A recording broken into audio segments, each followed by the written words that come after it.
run for my money. There was nobody, no one that would run me. So give me a run for my money.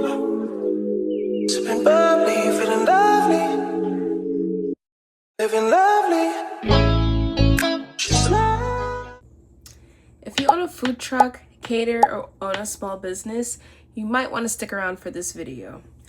So, if you're new here, my name is Chef Kiki. I own Crafted by Kiki, that is a Jamaican fusion food truck, and we also cater as well. I've been in business for about 3 years, so I've learned quite a lot over the time. You have to be very, very careful before accepting your first booking. And what I mean by that is that there are scammers out here. And yes, people still scam, and they're getting really creative nowadays. So I've experienced several different scenarios in which scammers, one, almost got me, two, I either caught on and I'm like, or that's weird, and three, they just go about things in a very weird way that you would never ever expect. So most recently, I had someone reach out to me via text. Now, this is not out of the ordinary. Plenty of people reach me via text, or they email, or DM, whatever the case is. Today, that person reached out via text. And so they messaged me saying, hey, do you cater? Is this Crafted by Kiki? And I said, yes, you've reached Chef Kiki, and we do cater. So then he sends me a little paragraph response almost immediately. He says, awesome, I have a party. He tells me how many people it is, and I'm like, okay, awesome, where's your party located? Like, I need details. I can't just go off of I have a party, I need catering. So I politely message him back, letting him know, like, yes, we cater. Let me get some event details. I didn't bother sending him my questionnaire just because, he reached out to me directly, something I could handle. Seems like he's in a pinch because he did tell me the date, and the date was like a month or maybe a couple weeks from now. And so I could also look at the text for reference. Let's pull this up real quick. Let's see. Unless I deleted it.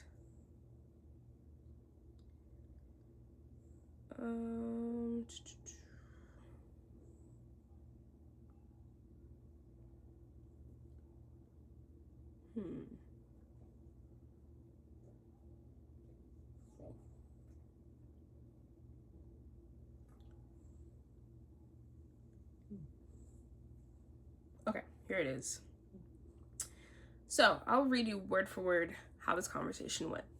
Hello, I'm I, typo, texting Crafted by Kiki Catering, ? I said, hello, yes, you've reached Chef Kiki, smiley face.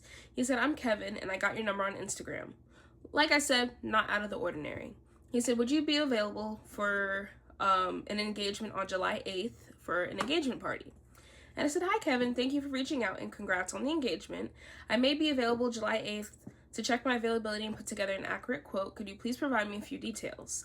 What time will the event be? Where will it be located? Approximately how many guests are you expecting?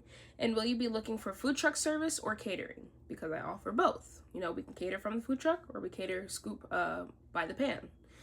I said, once I have those details, I'll be happy to let you know if I'm available and provide you with the menu options and pricing. I look forward to hearing from you. So I sent him that at 6:46. At 6:48, he sends me a long message, right? He said, so I'd like tacos as a late night snack for 60 people, and I've got a budget for $2,500. Proteins, he already has his proteins in mind: chipotle shrimp, tortillas, all his toppings for the taco bar, basically. Then he says he wants beef short rib shredded, which I'm also like, that's also kind of weird. Like, that's not the cut of beef I would use for shredded beef, especially for tacos. That's neither here nor there. He said, is this doable? Where are you located, please? I said, thanks for sharing your vision. That menu sounds great, and it's definitely something we can work with. We are based in Spring Hill, Florida. From what you've shared so far, I believe we can make it work within your budget. I said, I'd just like to review the menu in a little more detail, as we may need to make a few small modifications or additions to ensure everything fits the budget and maintain the quality and presentation you're looking for. Okay, because like I said, I personally don't recommend that cut of beef.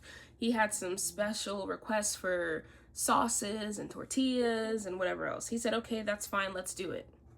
So I said, okay, awesome. I'm looking forward to working with you. I just need 2 more details so we can finalize everything. What is the address of the venue? Because that's very important. Where the engagement party will be held. Since this will be a late night snack, what time do you think the buffet's set up, and like what time do you want things to be ready by is basically what I messaged. And I said, once I have that info, I'll put together your proposal and we'll get everything booked. So he sends me an address for the town over. So it's like maybe 35, 40 minutes from here. So I'm like, oh, okay, cool. It seems like a real address, a real thing. He sends me the time. So I told him, awesome, that works. I'll work on the proposal and get back to you tomorrow evening. Because at this point, it's like 8:30 at night. And I think I had an event earlier that day. So I needed to work on other stuff. And so I could work on his proposal the next day. So I messaged him the next day with the proposal info. I let him know I completed the proposal. I made some suggestions. The pricing is there. And I also made suggestions in terms of quantity that he'll need for his party, right? And as you can see here, I sent him a formal proposal, right? So with all the things he asked for and everything, client signature spot, mind you, we're moving through this process fast because his catering, when he inquired, we were a week out from his catering date, right? So as soon as I send it, within 2 minutes, he said we could do the 3 protein signature tier package that I had, which is the highest tier option. Do you have Zelle so I can make the payment? So I'm like, oh shoot, he's ready to Zelle. Like, if anything, Zelle is, even better. It's quick, it's instant, it's irreversible, right? Still right, but just wait. It gets better. So I say, awesome, thank you so much. I'm excited to cater your engagement. I said, before I send over my Zelle information, I just wanted to double check if you wanted to add any desserts or soft drinks to your package. We offer a variety of lemonades, blah, blah, blah. And I said, I'll send my Zelle info over and we can get everything confirmed. Because I did realize I did not include that in the invoice because he initially did not inquire about those services. So I was like, oh, maybe I can sell him on something else because I'm thinking he's a real client. So he said, no need for desserts or soft drinks. Got that covered already. Please send over your Zelle info. Send him my Zelle info. It's my business email. That's all it is. And I also sent a screenshot of the QR code. He then proceeds to send me a screenshot of his first portion of his payment. Mind you, payment is supposed to be due in full because we're a week out from his event. He sends me a screenshot for $12.50. I don't know if Zelle limits you to the max that you could send. His quote for the package he chose was like technically over what his initial budget was, which was $2,500. I think it was maybe after service and delivery. I think it came up to maybe $27 because I added in a protein option if that's something he wants to do, because initially he just had shrimp and beef. And I know not everyone eats seafood and beef is expensive, so I wanted to give a chicken option. So that's why we ended up with 3 proteins. So he sends me the screenshot. He said I made the payment with Zelle. Mind you, all of this is moving fairly quick. He said, I got an email from Zelle saying the payment is on hold for some reason. Could you please check your email inbox and all your folders if you've received the email? So I checked, didn't see anything. I said, no email here and nothing showing on my banking side. I said, you may have to contact your bank to confirm the Zelle payment, or sometimes I've heard of them holding payments for review / customer confirmation. So I'm double checking my Zelle. I've had a small hiccup with Zelle in the past. Just it was on the customer side that they tried to Zelle and Zelle held their payment because they had to confirm because it was their first time Zelling me. That's only happened to me once. Other than that, never has happened to me before. So he says, saw mine in my spam folder, must have went in there since this is your first time I'll be paying you, and it's on hold due to the amount sent at once. Please check in there, but I'm on the phone with Zelle customer support. They instructed me to inform the recipient of payment to call their customer service. Now, he sends me the Zelle customer service number, right? Now, a rule of thumb that I've developed for myself, just whether I had a business or not, I do not trust things that are sent to me when it's phone numbers. I don't trust links from random numbers unless I know I directly inquired about something, or especially when it comes to banking. If my bank sends me a text, I 9 times out of 10 don't believe it. I will call in myself. I will Google the number. I'll call in and speak to them directly from my own initiation. And I find that that is way more secure because anybody can send you a link, a number, and screen grab your phone or whatever the case is, get into your accounts, hack stuff, or they could just scam you some more. Once you do call in, they could just be like, oh yeah, we just need your bank routing number, and and they get access to your stuff. So I always make it a point to call directly, search numbers directly, then find it that way, go through my banking app, get the customer service number, whatever the case is. So being that I have that policy for myself, he tells me that this is the number he spoke to with the agent. I found it in the confirmation. I found it on the confirmation. He's talking about the email that they sent. He said, I gave them a call, so they explained, and I followed their instructions. Now, mind you, time frame. This is all moving really fast. From the time you Zelled me, right? To all of a sudden now you're on the phone with Zelle, customer service. You got through that quick. And it's almost 9 o'clock at night. That is just weird, right? So, let's see. If you're snoring, that's my dog, by the way. She's below my feet. Let's see. He said he explained and followed their instructions. They said that I should call regards to the transaction. It should be the same number on your end, and that I was supposed to receive an email, right? So I did go looking at my spam folder, and lo and behold, a email from Chase is in my spam. Mind you, Chase don't go to my spam. I'm very locked in with Chase, okay? Chase goes to my regular email, and I have a separate email for my Zelle. No, you're not getting me. So after I called Zelle directly, listen to this. I called Zelle directly, and Zelle does not deal with anything. They no longer have customer support for Zelle. Zelle now allows the bank that they're associated with to handle all Zelle-related problems. Zelle itself no longer handles customer service. It is up to your institution, your banking institution, to deal with your Zelle problems, your Zelle account, your Zelle payments, receiving, whatever the case is. Zelle no longer offers customer support.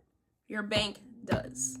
So after I realized that, I was like, oh, heck no. He's trying to scam for real. Like, I already knew something's up when I realized the speed in which he's moving, because it's just too easy. Like, it's nice to have clients that are easy and quick and, but realistically, that is not often. That is very rare. So once I discovered this, I call into my regular bank, because I'm still trying to, give them the benefit of the doubt. I'm really hoping this is a real booking. Like, I'm in a dry spell with my food truck. Business has been slow, sales been slow. I took time to come up with the menu pricing, and, I put time into creating this invoice. It probably took me like almost 2 hours just because I'm over here just double checking the numbers and trying to really put together a nice cohesive menu for this dude. And so at this point, I'm pissed. Like, I just put time into this. So I spoke to my bank directly. And I was like, hey, just calling. I have a potential fraud or someone trying to, do fraud. They provided me with a Zelle customer service number. They have a transaction ID saying that they tried to send me money, but it's not being sent. So I gave him the info, and I was like, are you able to see if this Zelle ID is real or if I have any pending Zelle payments? And the customer service rep I was working with, he was like, I don't see any pending transactions. He said Zelle is immediate. If there was a pending transaction, we would see it on our end. And that was that. And I was like, okay, so just to verify, he couldn't do it with a transaction ID, but there was no pending transaction to my account. Now, mind you, the screenshot that this guy sent me, Seal, you're snoring too loud. Oh my gosh. Mind you, the transaction he sent me has my email linked to it. It has the transaction ID. It looks legit, but it's not, okay? There's nothing pending on my personal banking side. So I text this man back, and I'm letting him know. I said, hi, Kevin. I spoke with my bank directly regarding this, and they confirmed there's no pending Zelle payment associated with my account. I also received an email in my spam, and after reviewing it, my bank advised that this appears to be fraudulent. I said I've reported it as scam and will not be calling the number provided or taking any action based on that email. Please contact your bank directly to cancel this transaction. And buddy left me on red, and that was that. So that just goes to show you how people will literally pretend to be potential clients for you. They will reach out to you organically and make it seem like they're actually interested in your services. And right when you get to that payment, that is when things go weird. You know, this is not my first time experiencing something like this. Another time where this has happened, similar setup, person reached out to me via text, and they wanted catering for, let me see if I can remember. They wanted catering for their wife's surprise birthday party. And I created the menu, sent them the options. Well, I already had the menu, so I just sent him the menu options. He tells me what he wants. I draw up the invoice. I get ready to send it to him with all his info and stuff. And then he tells me, oh, he's not able to send the payment. Is his decorator able to pay for him? And I collect the payment via the decorator. And it was just all this jumping through hoops and hurdles just to acquire this payment. And I'm like, no, I cannot accept the payment from your decorator. Like, he wanted the decorator to, how do I explain it? It was just so weird. Let me see if I can find it. One sec. Okay, I can't find the messages, but basically he wanted me to accept the payment via another person for some odd reason, and it just did not seem secure. It seemed fishy. That person was moving fast as well in terms of getting things booked, and I'm just like, this is very odd. Like, they're moving super fast, and at the time I was kind of a little more oblivious to things, but he wanted me to accept the payment from or via someone else's banking info thing, and it was just weird. Like, I was like, no, I'm not doing this. Like, no.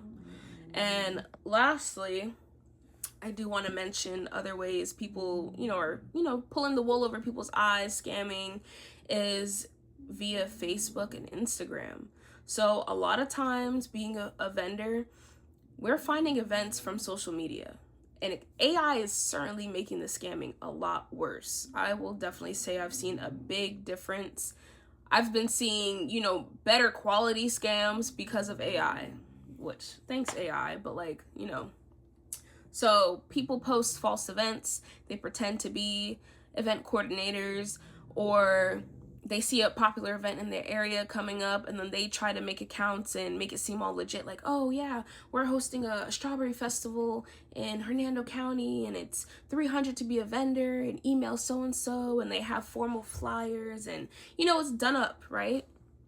And it's just all a scam. Like, you really have to check your sources whenever you are applying for things, whenever you're reaching out to people, whenever you see, I'm in a lot of Facebook groups for food trucks or local events and stuff like that. Like I said, that's how, us vendors, we find events and things if we don't get like direct emails and stuff.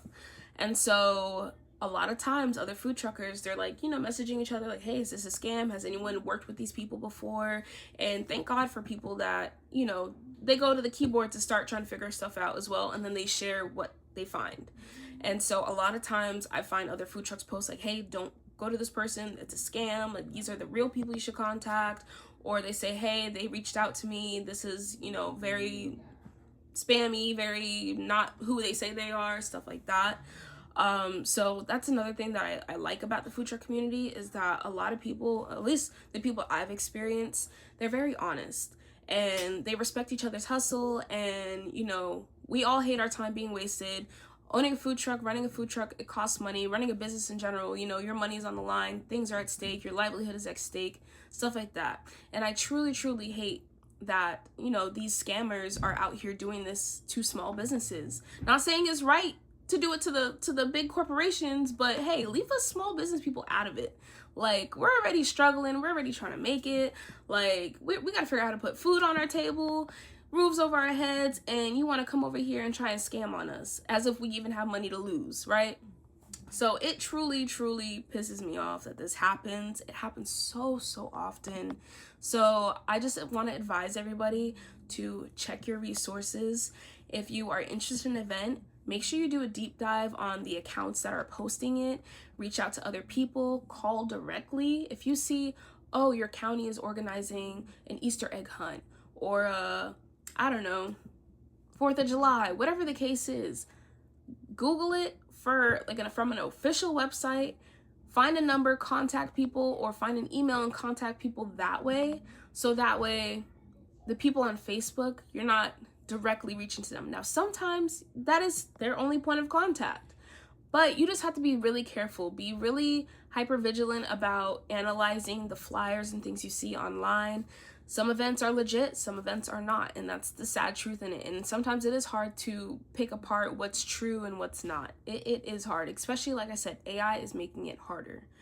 But you still can cushion yourself in some areas and really find a way to navigate things. Just make sure you're reading, make sure you're doing a deep dive on the original accounts that are posting. Like if you're in a Facebook group, you can see who posted it. If it says anonymous, I already don't mess with it. If someone posted anonymous looking for vendors for a certain event, I'm not trusting it. Forget that. Why are you anonymous if you're looking for food truck vendors, you know? So, you know, just be aware of stuff like that. See if they have multiple posts on their accounts. Looking for food trucks, read the comments, reach out to other food trucks, see if they've had any experiences with these you know, event coordinators or organizers, whatever you want to call them. But yeah, so I just really want to warn you guys to really be careful out there. You know, it sucks seeing people get scammed. I've known people who almost fell for scams, or they have fallen for scams, and that could cost you thousands. And that is truly, it's not fair to people who work so hard for their money, you know? So I would hate to see it happen to any small business owners, food truck owners, caterers, anything in that realm. So just be careful. All right, so if you found this information helpful, please like, comment, subscribe, and share your story as well if you have ever experienced any scam, any, you know, fishy things with, you know, doing business over time. You know, I would love to hear from you guys. I would like to hear any other tips and tricks if you guys have any for trying to weed out what's real, what's fake. But yeah, so I want to wish all the business owners, all the entrepreneurs, and everybody who's aspiring to be there as well. I wish you guys nothing but success. Be careful out there, and thank you for watching. Bye. Just love me. If I didn't ride blade on curve, would you still? If I'm in my mind at work, would you still? Keep it 100, I'd rather you trust.